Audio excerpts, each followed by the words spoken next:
We will not break the law. I'm not intent on being locked up for freedom. I do believe in freedom of expression in a very real sense. I think civilization is a very real thing. And I think that the one most important thing that we have gained since 1994 is this right to freedom of expression. So I'm glad you've given me an opportunity to grandstand about something I care about.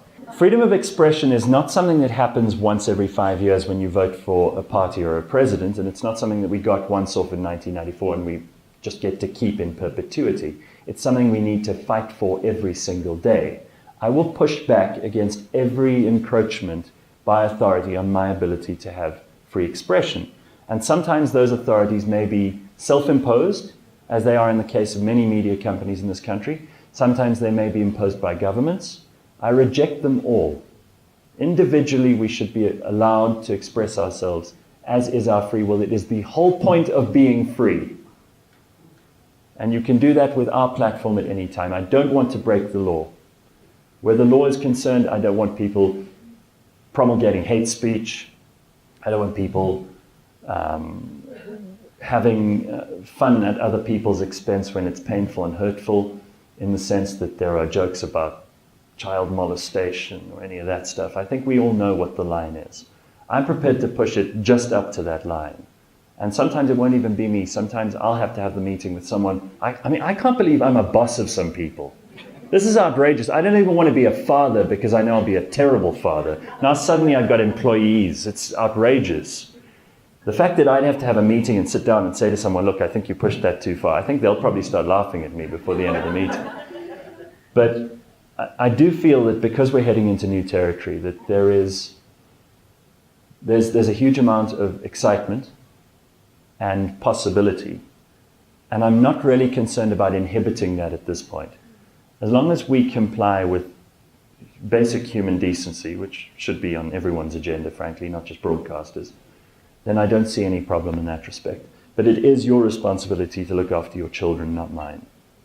And the nice thing about internet radio too, by the way, is that when people are listening to you, they're listening to you.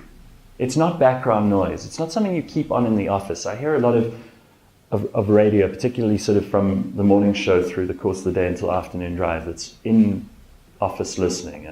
I've been into some offices. It's usually corner cafes and that kind of thing, where they have the radio on, but it's background. No one's listening.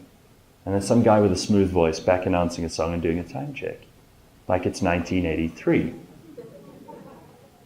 But I don't see that as being something that you're listening to. If you're tuning into us, tuning in, you see I still use the old terminology. But if you're listening to us, you're listening to us.